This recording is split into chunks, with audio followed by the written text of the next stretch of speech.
My son kicked me out of the house when I lost my job, but he didn't know I had a fortune. Hello everyone, enjoy these relaxing moments while you watch. Sweetie, the wind's picking up today, don't forget to wear your jacket, Rose said as she saw Evan heading out in nothing but a thin t-shirt. It's not even cold, Mom. Stop acting like I'm a 6-year-old, Evan grumbled, not even bothering to look at her. Rose gave a faint smile. She was still used to reminding him, as if she could somehow protect her son from the world outside. But Evan was now 23 tall, with slick back hair gel, always in fake designer clothes, and constantly showing off on social media. Do you want breakfast? I made egg sandwiches, just how you like them. No, I'll eat out. Mike's place has way better ham sandwiches. I'm sick of your old-fashioned stuff, Evan said before slamming the door behind him. The sound echoed through the house like a cold slap to Rose's heart. She sighed and turned back inside. The small kitchen was spotless, clean enough to see your reflection on the tile floor. On the table sat a plate of egg sandwiches she had just made, still steaming, lying there quietly as if waiting for someone who would never sit down again. Rose was a nurse at Riverside General Hospital, where she had devoted nearly 30 years of her life. Every day, she took the bus from the corner stop, wearing her crisp white uniform and carrying a homemade lunch. Everyone in the neighborhood knew Rose, the woman who always smiled politely and said, "Thank you," even when someone cut in front of her at the grocery store. She spent her whole life on that boy, and look how he turned out, what a disappointment, Mrs. Joanne, an elderly neighbor, once whispered to the bakery clerk. But Rose never heard it, or perhaps she pretended not to. Evan had always been different from other kids. At school, he'd often stand alone on the playground. At parent-teacher meetings, Rose always heard comments like, "Evan's smart, but he tends to be defiant," or, "He needs more supervision at home." "Did you get a bad grade in math today?" Rose once asked when Evan was 12. "The teacher's an idiot, that's why I got a bad grade," Evan shrugged, completely unconcerned. Rose didn't scold him. She didn't want to seem like an overbearing mother. After losing her husband, a mechanical engineer, Rose carried a constant sense of guilt. She tried to make up for it, by staying silent. By buying her son things far beyond her means, a pair of expensive sneakers, so the kids won't tease me, a new phone, for online classes, then a computer, then a used scooter bought on installment. "You're all I have, Mom," Evan used to say. Every time she heard that, Rose felt she was doing the right thing. But eventually, he stopped saying it. "I'm going with Marcus and the guys, we're doing a trip to Miami," Evan said one day during his freshman year of college. "A trip? What about your exams? Can you not act like a cop?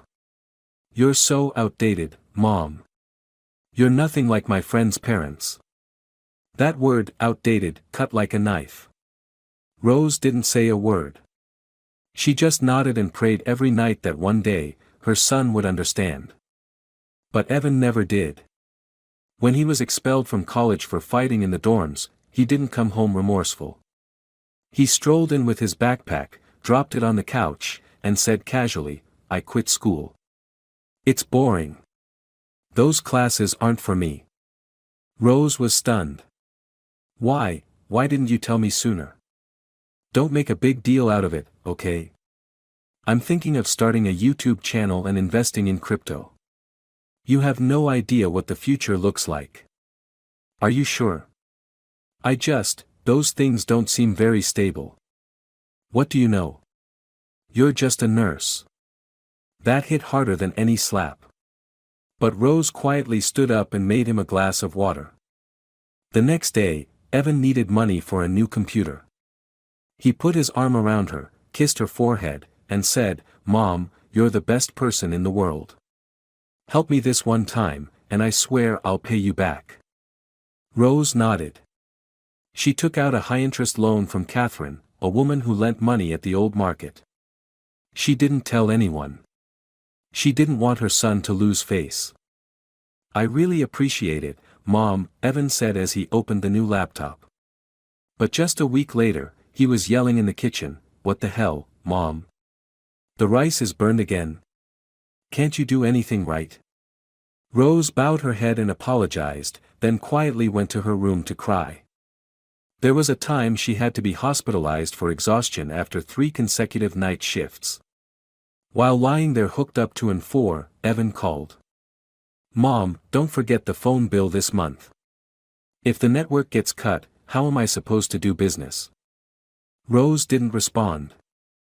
She just stared out the window, her eyes empty. Her life felt like a loop of sacrifice and debt. "Rose, are you sure you're okay? Doesn't your son help at all?" Catherine, a young nurse colleague, once whispered as she helped her home from the hospital. Rose gave a sad smile. "He's my son. I have to take care of him." In Rose's heart, a small flame never stopped burning, the hope that Evan would change, that one day he would look back and realize everything his mother had done for him. But in real life, that hope drifted further and further away. One hot April afternoon, Rose came home early and saw Evan lounging on the couch, eyes glued to his phone. "Sweetie, I got off early today. I bought your favorite fried fish." "Just leave it there, Mom.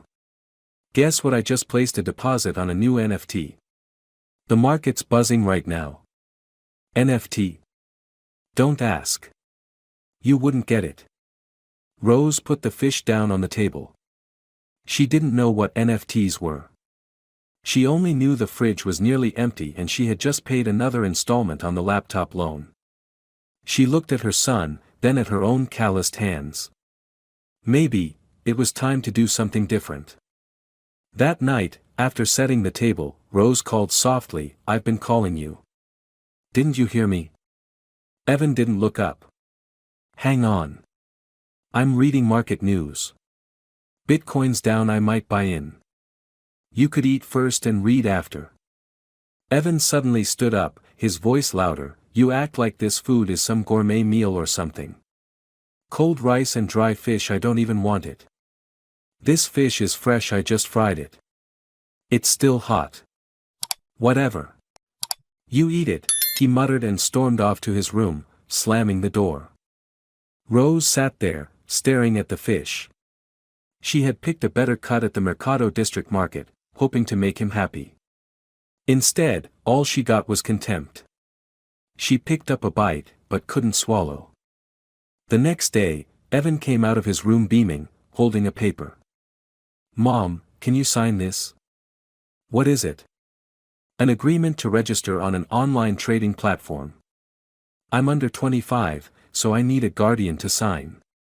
Rose looked down at the document full of terms she didn't understand: margin, leverage, coin staking. "I don't know about this stuff. Is it risky?" Evan frowned. "You don't trust me?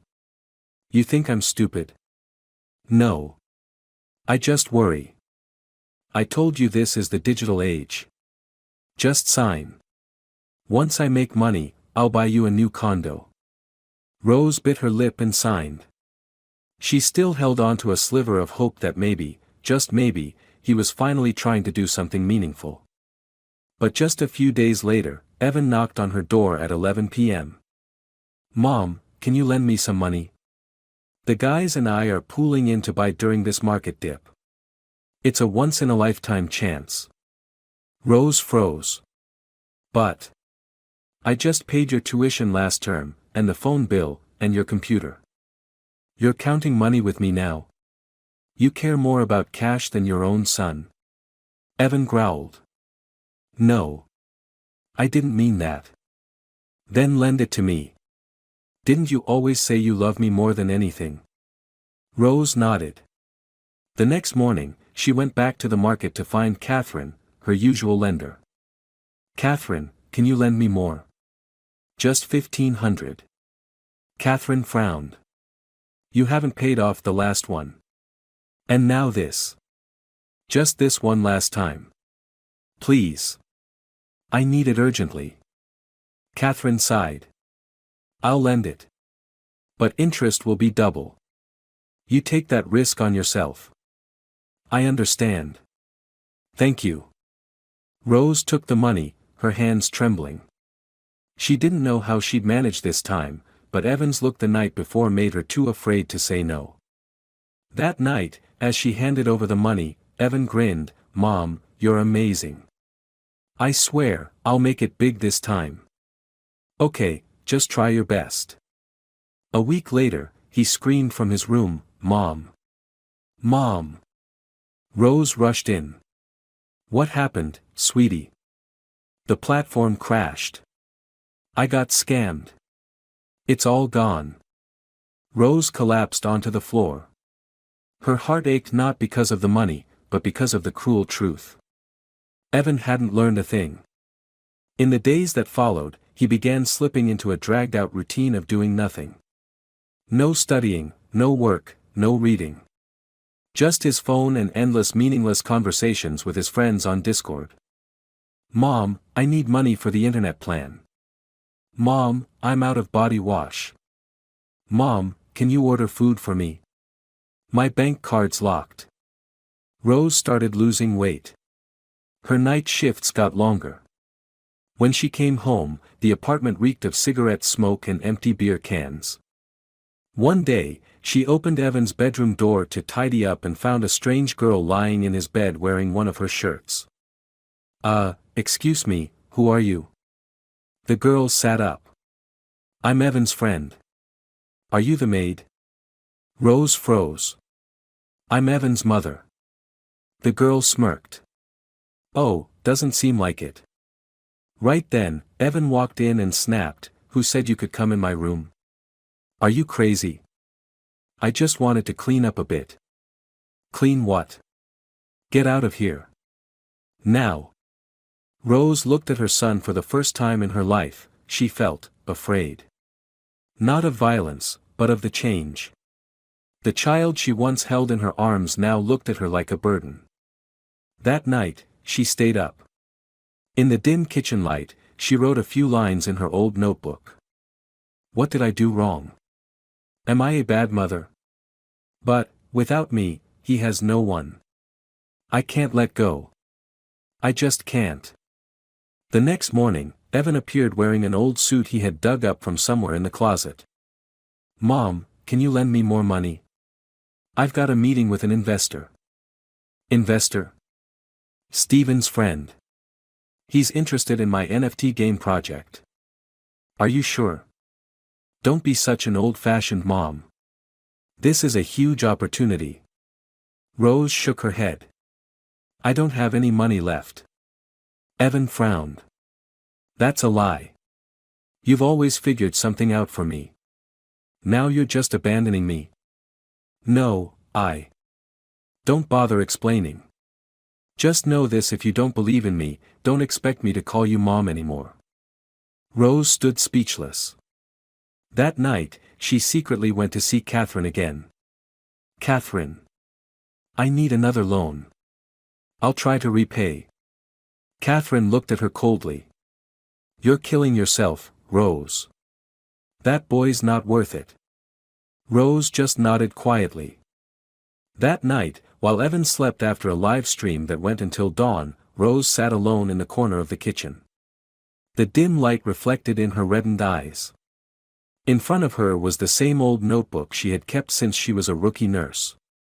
She flipped through the pages, reading notes she'd written over nearly 15 years, saved $110 this month from extra night shifts, skipped breakfast to buy Evan sneakers, year-end bonus, deposited in bank. Rose closed the notebook, then pulled out a stack of papers from a wooden box under her bed, a rental agreement, a resignation letter already written, a business registration form, and a simple interior design sketch for a small eatery serving working-class customers. She had been preparing for this for nearly 2 years.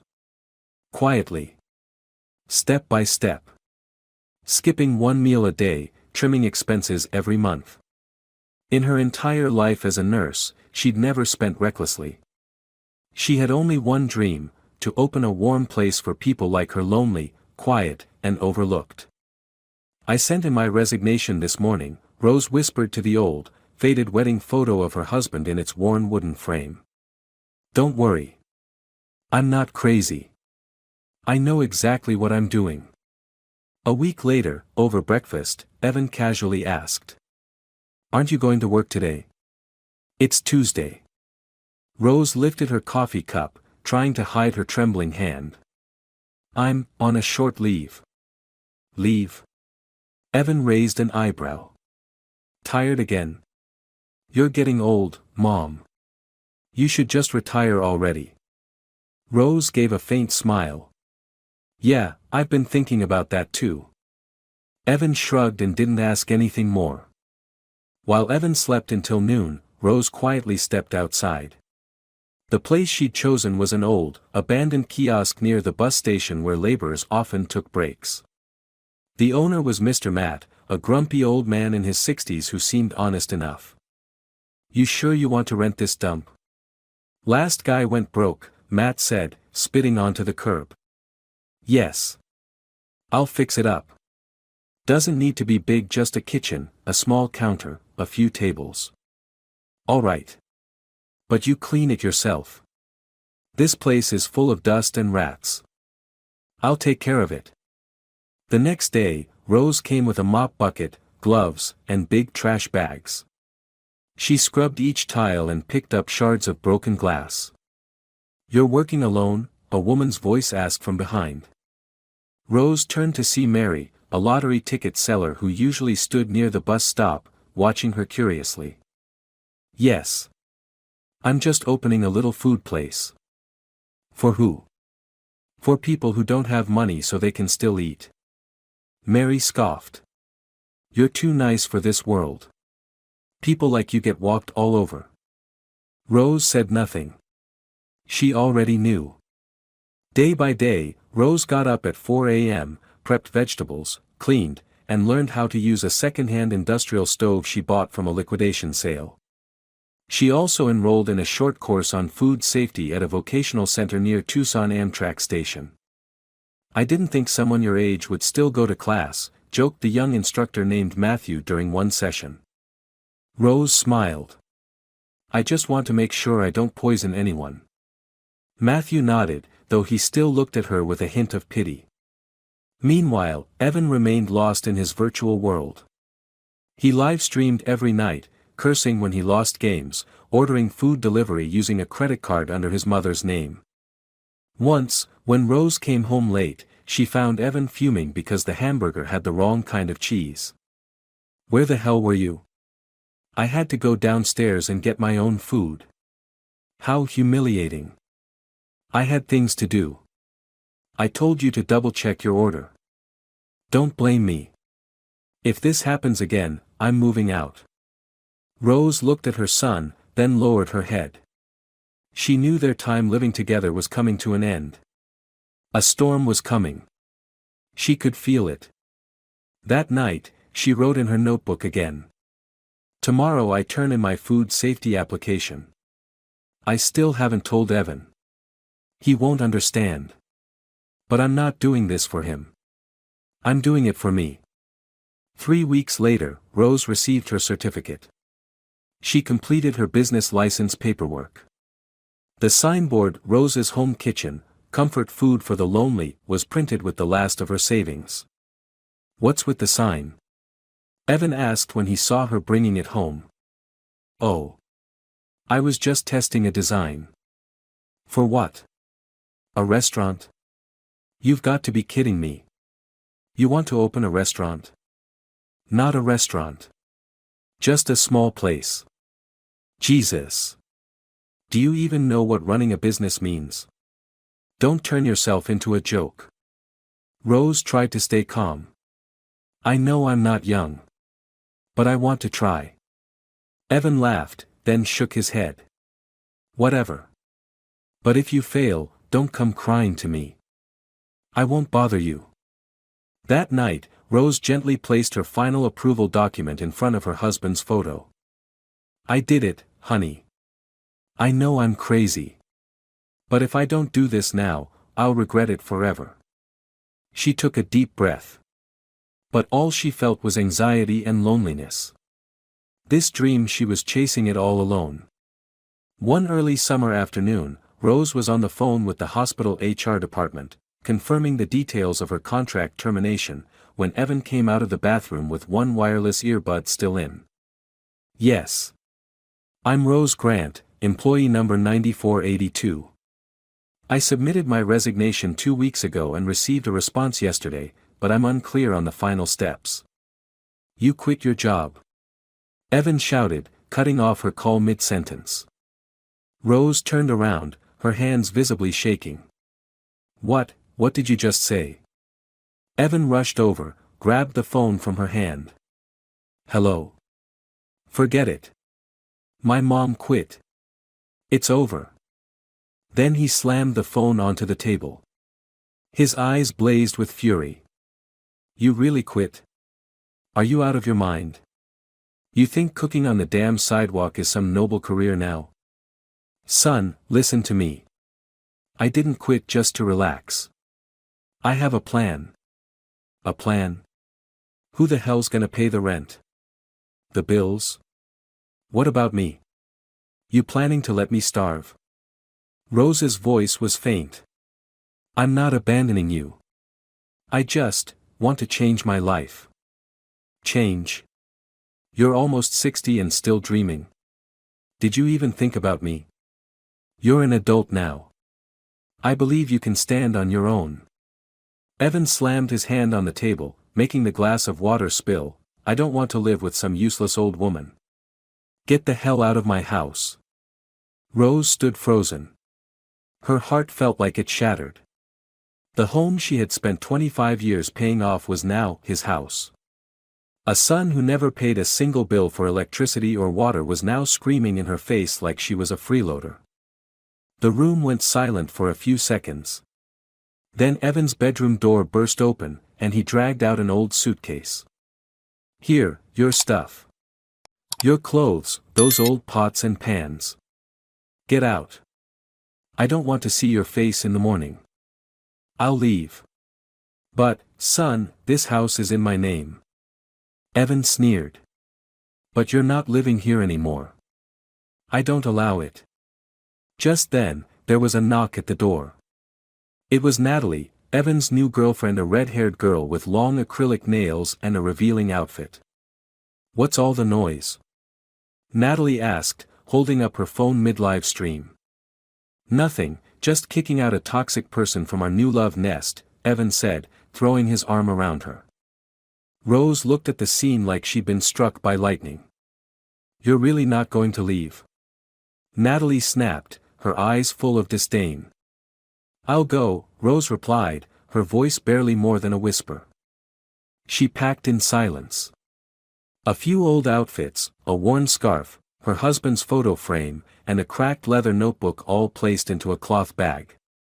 Evan sat on the sofa, turning up the music. Natalie shrieked with laughter as the song Long Live Life blasted through the room, echoing with bitter irony. As Rose stepped out the door, she turned one last time. Are you sure this is what you want, Evan? Evan said nothing. Only Natalie replied, leave already. No one wants you here. Rose stepped into the hallway, gripping the bag tightly. Neighbors peeked through their doorways, some sighed audibly. Never thought Evan would turn out this bad, Mrs. Martha from downstairs whispered to her husband. He simply shook his head. From the third-floor balcony, Evan stood with his arm around Natalie's waist, chewing gum, and shouted down. Have a good life, Mom. I'm living mine now, no need to worry about me. The steel door slammed shut with a kick. Rose stood there for a few seconds, eyes lifted to the window where dim neon light flickered on the image of the couple popping open a bottle of wine. She turned away, slowly walking down the stairs. Each step felt like it was weighed down with stone. At the bus station, Rose sat alone on the bench. It was late.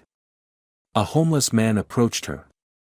Ma'am, do you have anything to eat? He asked, his voice raspy. Rose opened her cloth bag and took out a dry sandwich she had packed for herself. Here, take it, she said softly, then quietly stood up. The late-night bus station on the outskirts of Tucson was cold and desolate. Yellow lights cast long shadows over Rose's frail figure as she stood near the sign for Route 3. Her hands trembled around the worn bag, clutching what remained after 30 years of sacrifice. A rickety bus pulled up and stopped. The driver, a bearded middle-aged man, looked at her. "Where are you heading at this hour?" he asked.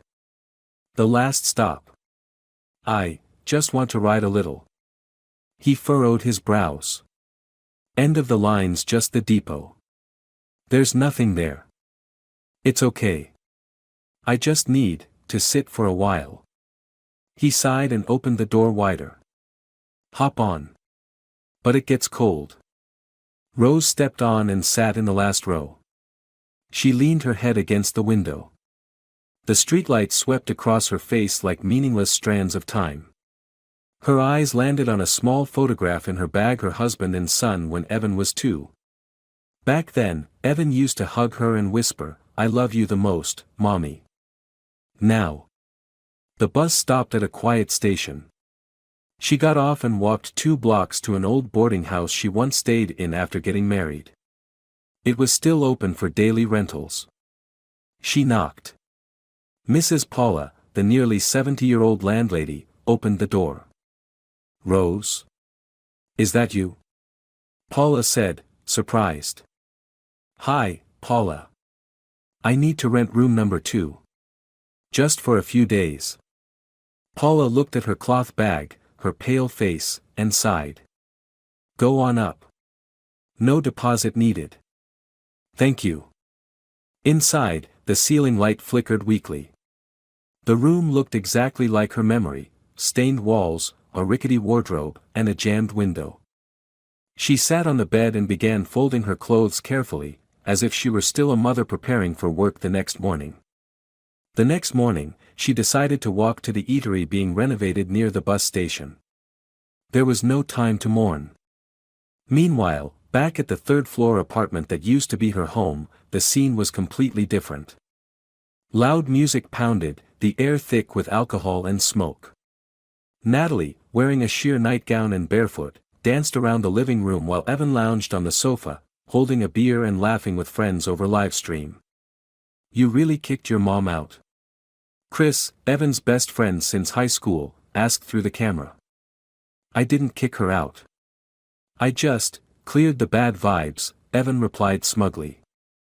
Natalie jumped onto his lap, took a long drag from her vape, and blew it into his face. "No more cranky old woman. Now we're finally living." "Exactly.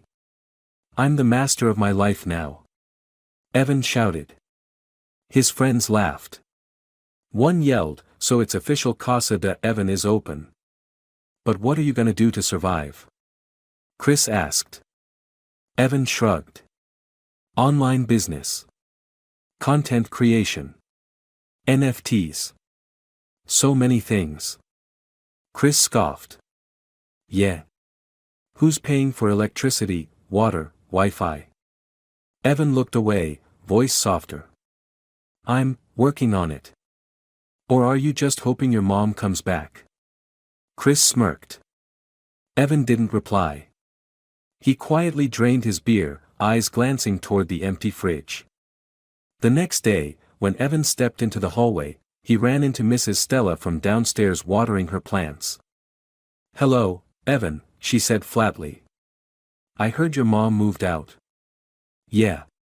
She needed freedom." Stella didn't look at him. "But what kind of freedom makes a woman leave in the middle of the night with nothing but a cloth bag?" Evan fumbled. "I didn't force her. Only a blind man wouldn't see what you did," she cut in, then turned inside, leaving Evan alone in the cold hallway. That evening, Natalie called, annoyed. "Evan. There's nothing in the fridge. I'm not eating frozen crap. I haven't had time to shop." "Shop? I don't live like some broke college kid. I thought you had a plan." Evan snapped, "Relax. Tomorrow I'll make money. I'm starting a new TikTok channel, investment advice for Gen Z." Natalie laughed mockingly. "You said that last week.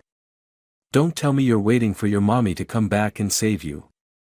"She's not coming back." "Then you better grow up fast, Evan. She hung up.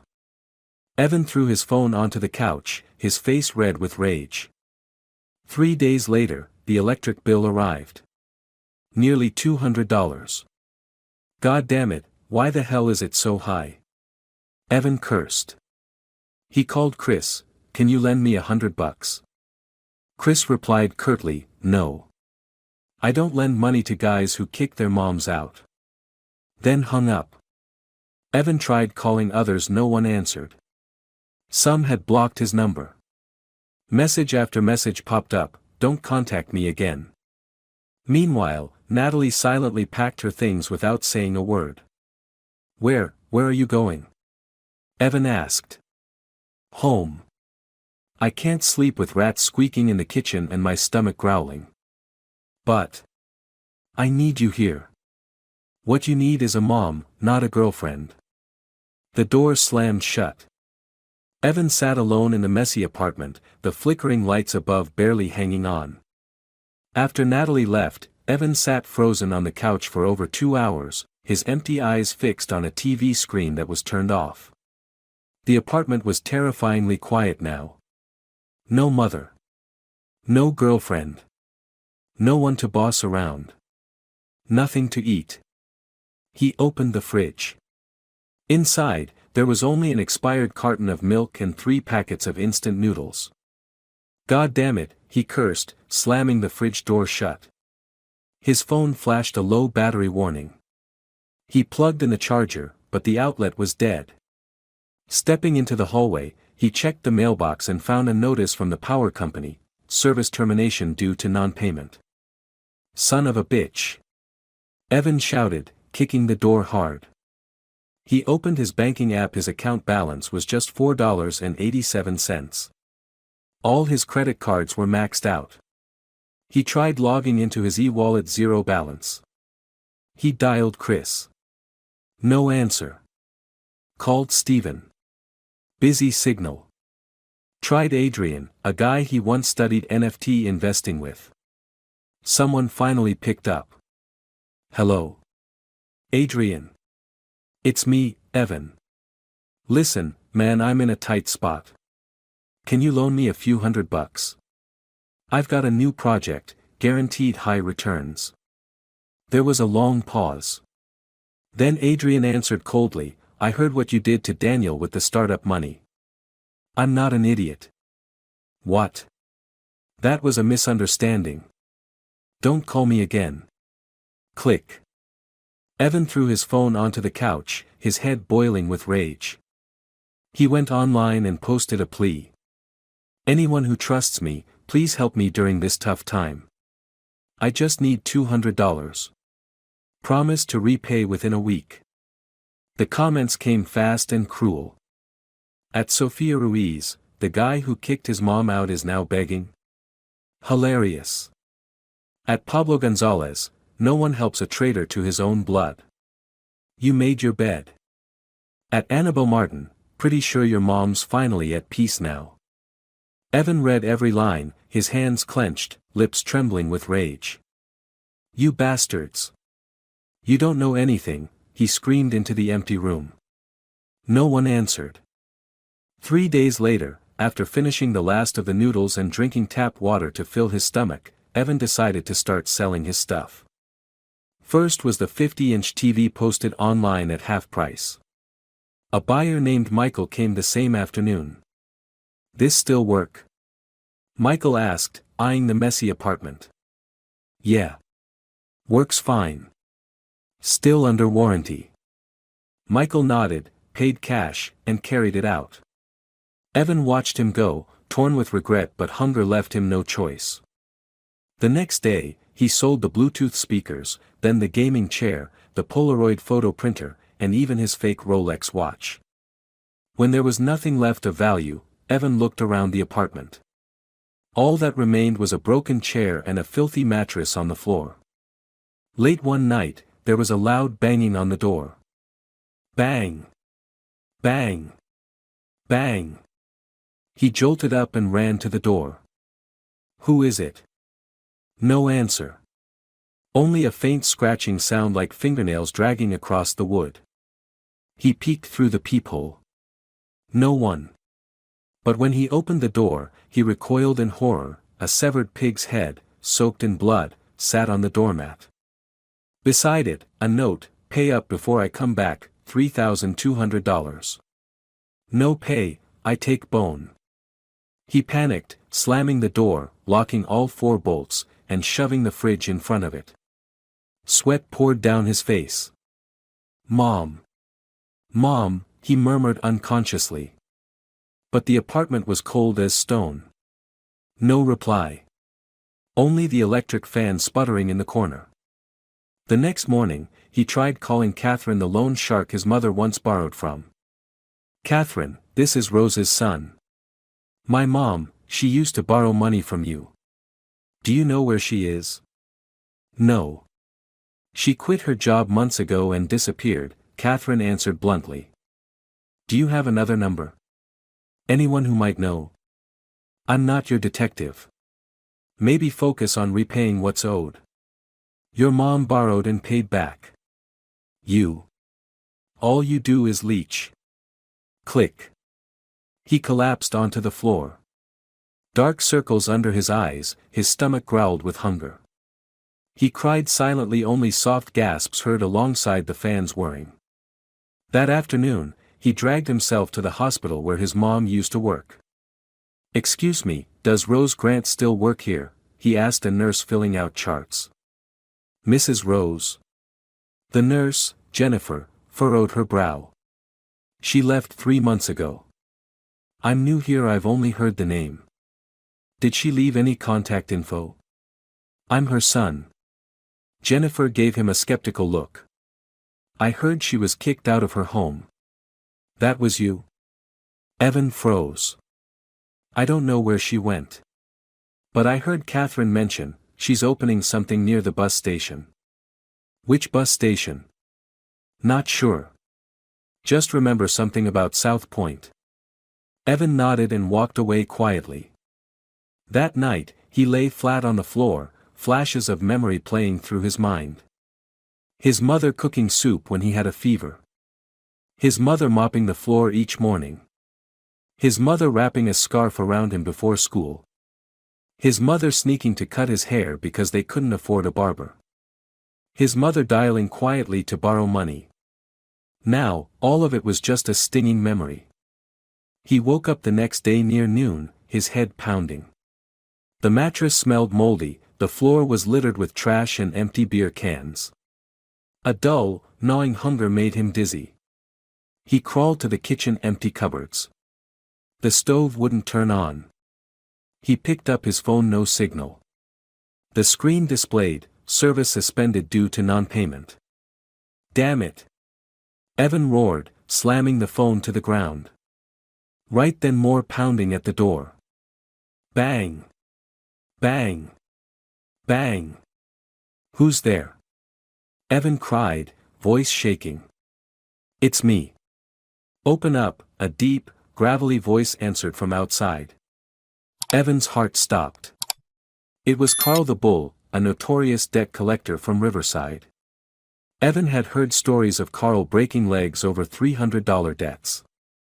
I don't have it yet.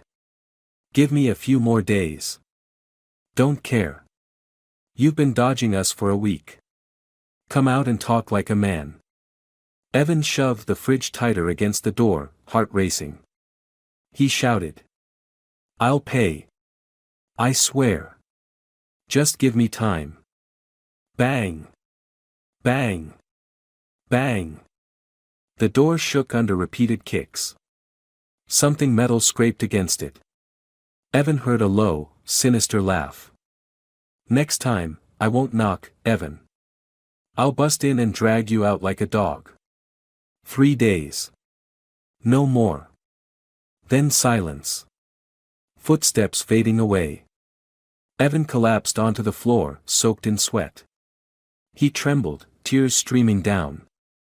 That evening, he called every contact in his phone, no one answered. He tried the hospital again, no one knew where Rose was. Catherine wouldn't pick up. Finally, he left the apartment and wandered toward South Point, where Nurse Jennifer had mentioned. The Tucson heat was scorching. He wore a jacket to cover the filthy t-shirt beneath. His sneakers were torn at the heels. People on the street avoided him like a junkie. Near the bus station, his heart pounded when he saw a flyer on the ground. Rose's Home Kitchen, comfort food for the lonely. Affordable meals. Free for those in need. Address, 11, Columbus Street. Evan clutched the flyer. His hands trembled as if he had a fever. But he didn't go. He returned to the apartment in silence and lay on the floor. 3 more days passed.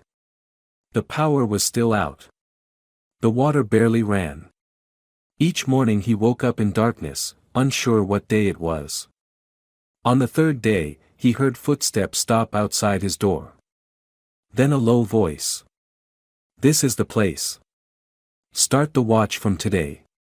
Evan panicked. He opened the balcony door and looked down. A black van was parked on the street. Inside, 2 tattooed men sat watching. "Shit," he whispered. He ran to the bathroom and vomited. His empty stomach could only produce water and bitter bile. That night, he opened the only thing he still had from his youth, his mother's old notebook. Page by page, line by line. Buy medicine for Evan, $5. Night shift savings for Evan's birthday gift. Borrowed $1,500 from Catherine for Evan's laptop. Skipped lunch to keep Evan from being teased for worn-out shoes. He burst into tears. Early the next morning, he walked to the address printed on the flyer. The little diner sat tucked behind the bus stop, with a modest sign hanging above the tin roof, Rose's Home Kitchen. Most of the people waiting in line were elderly, laborers, the homeless, and a few women carrying small children. Evan stood at a distance, hidden behind a lamppost. Through the window, he saw an older woman with silver hair, wearing a brown apron, ladling soup into a bowl for a legless old man. "Thank you, Miss Rose. You're the last good person in this world," the old man said. The woman smiled gently and handed him a slice of bread. "Make sure you eat all of it, okay?" Evan froze. It was his mother. No makeup. No spotlight. But her eyes shone brighter than ever, unbroken, untouched by the cruelty she had endured. She was still standing, still giving, still reaching out to those who knew the value of kindness. He stepped back, unable to go in. That night, he wandered back to the apartment. But when he opened the door, he was stunned, everything was gone. In the empty room, only a note remained, taped to the wall with old masking tape. "Last warning, Evan. You didn't pay. I took everything. Next time, I take you." No signature. Evan dropped to the floor. No water, no power, no bed, no belongings. No one beside him. He thought of his mother. Thought of the meals she cooked. The first hug after a high fever. The smell of laundry she washed. He cried. Loud, wrenching sobs echoed through the hollow apartment like a scream from hell. "Mom. Mom," he whispered. But there was only darkness. After 3 sleepless nights in a powerless, waterless apartment with no hope left, Evan stepped outside like a lost soul. The morning Tucson sun made him squint. His wrinkled clothes, tangled hair, and frayed shoes made him look indistinguishable from the homeless. He wandered to the South Side Library, where he used to study in middle school, now a final shelter for those with nowhere else to go. He walked in, his eyes vacant. "Hi there. Can I help you?" a middle-aged librarian asked. Her name tag read Melissa. She wore round glasses and had a warm, low voice. Evan looked around. I want to read the newspaper." Melissa blinked. "Print? It's over there, by the window." He nodded and walked to the worn-out news rack. A local paper lay scattered on a table, its cover page flapping in the breeze. He reached to fold it back in place but then froze. Right there on the front page. From Nurse to Inspiration, Rose's Diner for the Lonely. Below the headline was a photo of his mother, standing beside a simple kitchen counter. Her apron was dusted with flour, her silver hair slightly tousled, her smile radiant. Around her were elderly people, children in tattered clothes, disabled folks all smiling. The image tightened Evan's throat. Beneath the photo, italicized text read. After 3 months in operation, Rose Grant, former nurse at Riverside General Hospital, has raised over $20,000 in cash and supplies, serving free meals to more than 200 homeless and low-income individuals in the South Point area. All built on compassion and her calloused hands. Evan's hands trembled. He read the article again and again, unable to believe it. He stared at the photo. Her face was older, but her eyes held light and dignity, the exact opposite of the defeated, bowed figure he remembered during all the years they lived together. He collapsed into a chair, his head down, tears falling uncontrollably. Melissa came over, speaking softly. "Is something wrong?" Evan pointed at the paper, his voice hoarse. "That's my mom. I kicked her out." Melissa said nothing. She simply placed a cup of water on the table and walked away, giving him the silence he needed. That afternoon, Evan made his way to the diner on Columbus Street, heart pounding with every step. He stood across the street, behind a tree, observing. The place was small but spotless. A line of people patiently waited, mostly the poor, disabled, single mothers with young children.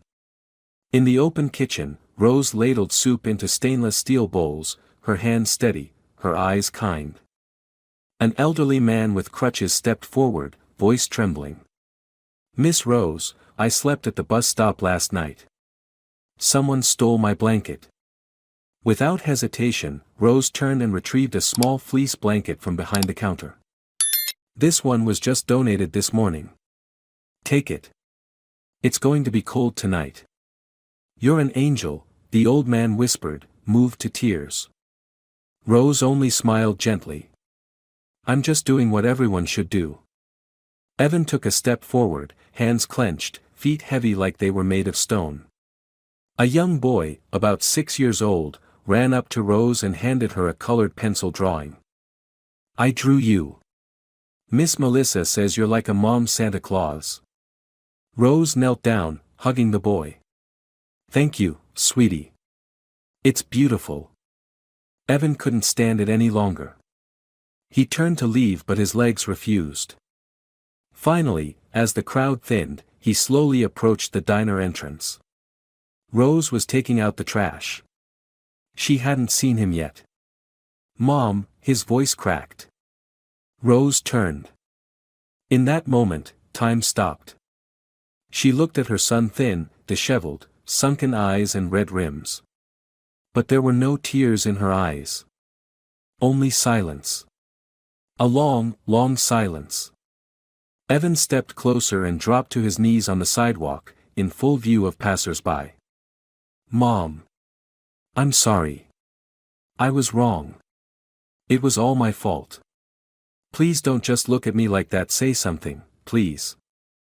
Still silent, Rose set the trash bag down and took a step toward him, then another. Standing right before him, she looked into his eyes. Her voice was calm but resolute. "My son used to be here. But this place is now for people who know how to value love. Mom, I know.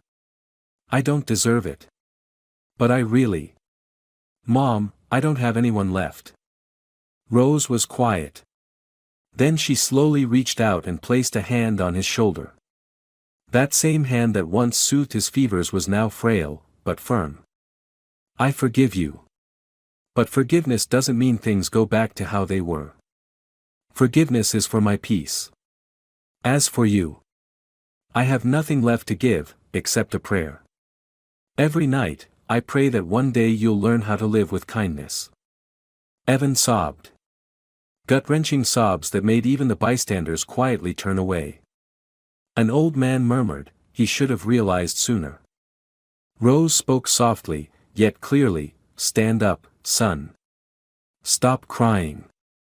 Live your life so that one day, you won't have to kneel and beg anyone for forgiveness again. Evan stood, head bowed. Mom, is there anything I can do for you? Even something small. Rose nodded slightly but didn't answer immediately. She turned back inside and returned with a remaining trash bag. There's a recycling bin over there. If you really want to help, start with the smallest things. Evan took the bag. It was heavy. His hands trembled, but this time, not from fear, but from emotion. After that fateful afternoon, Evan never returned to the old apartment. He knew there was nothing left there but guilt, dread, and ruined memories. The home his mother had paid off over 25 years, he had turned it into a den of disgrace and collapse. He began each day by coming back to the little diner. At first, just standing from afar. Then, quietly queuing like everyone else, asking for nothing, accepting his meal like a nameless soul. Rose said nothing. She didn't send him away. She handed him a bowl of hot soup and a slice of bread just like she did for everyone else. But her eyes, those eyes taught him more than any sermon ever could. A week later, as Rose was scrubbing the kitchen floor, Evan walked over to her. Mom, let me do that. Rose didn't say a word. She simply stepped aside and let him take the mop. He bent down, scrubbing the greasy stains beneath the stove. Sweat poured down his face, his back ached, but for the first time in his life, he didn't complain. From then on, every day, Evan arrived at the diner a little earlier, helping to set up tables, wash stainless steel trays, clean the windows. In the evenings, he assisted Rose with recording donations, checking inventory, and sorting the old clothes people donated. One evening, as they were organizing food packaging, Rose asked quietly, "Where are you sleeping?" Evan didn't look up. "The bus stop. There's a roof. It's not too cold. I know a woman named Paula who runs a boarding house nearby. If you want, I can ask her for you." Evan nodded. "If she lets me stay, I'll help clean every week." Rose replied, "If you can pay in labor, then you're not asking for charity." The next morning, Evan moved into room 4 at Paula's boarding house. It was small, the walls were damp, and the bathroom was shared, but for him, it was a big step forward. From that day on, Rose entrusted him with more difficult tasks, taking inventory, recording in the notebook, delivering meals to people with disabilities.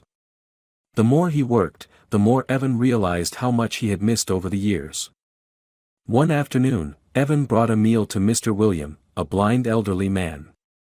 The old man grasped his hand tightly. "Young man.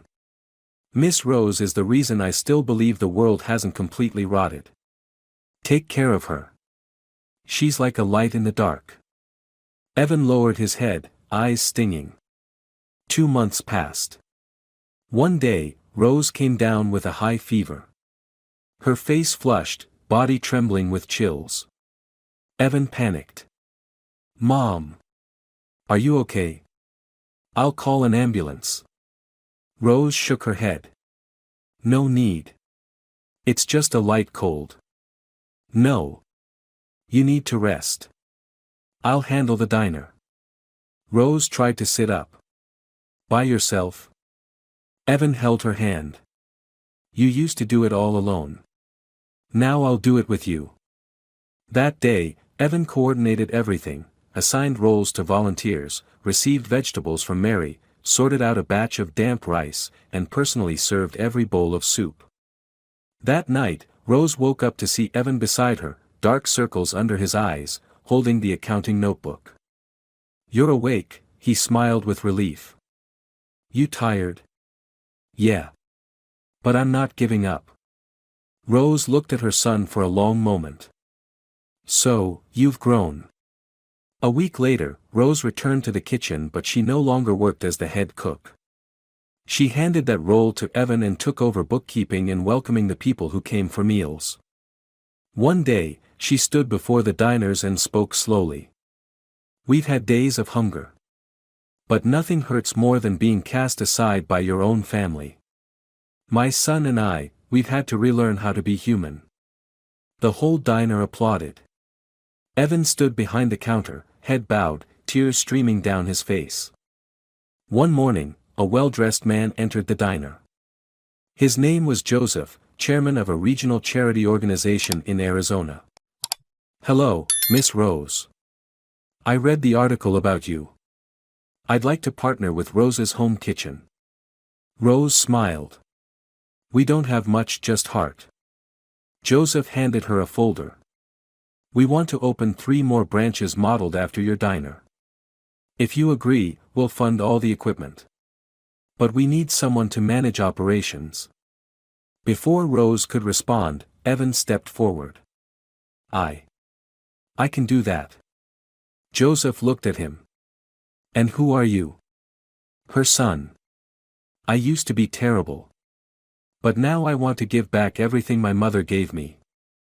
Rose placed a hand on Evan's shoulder and nodded. "I trust him." Joseph smiled. "Then let's begin." 3 months later, the first branch of Rose's Home Kitchen in Twin Pines opened its doors. Evan was in charge. He had learned how to manage, how to keep records, and most importantly, how to listen. That evening, he sat with Rose on the porch of the old boarding house. "Mom." "Yes, son. If someday, you're no longer here, I'll keep going. I swear." Rose looked up at the sky, where the moonlight streamed through the tiles. "I never needed you to be perfect. I just needed you to be kind. Do you really forgive me?" "I forgave you a long time ago. But remember, forgiveness doesn't erase pain. It just helps people move forward." Evan turned to look at the diner, where warm yellow lights glowed over trays of hot food. The place that once witnessed their ruin, now stood for rebirth. He clenched his hand not in anger, but in determination. For the first time, he understood, love is not something to exploit. It is something to protect, act on, and nurture bit by bit. The story of Rose and Evan is a profound reminder of the value of family and gratitude. A mother's love may be unconditional, but it cannot be exploited forever. When we belittle or trample those who have sacrificed everything for us, the price is loneliness and too late regret. Yet forgiveness, though it cannot change the past, can open the door to second chances for those who truly repent. Cherish what you have before it becomes a memory. Don't let remorse be the only thing left. If you enjoyed this story, we invite you to give it a like and subscribe to our channel. Your support motivates us to keep bringing heartwarming stories almost every day. We are very grateful for your support. See you soon.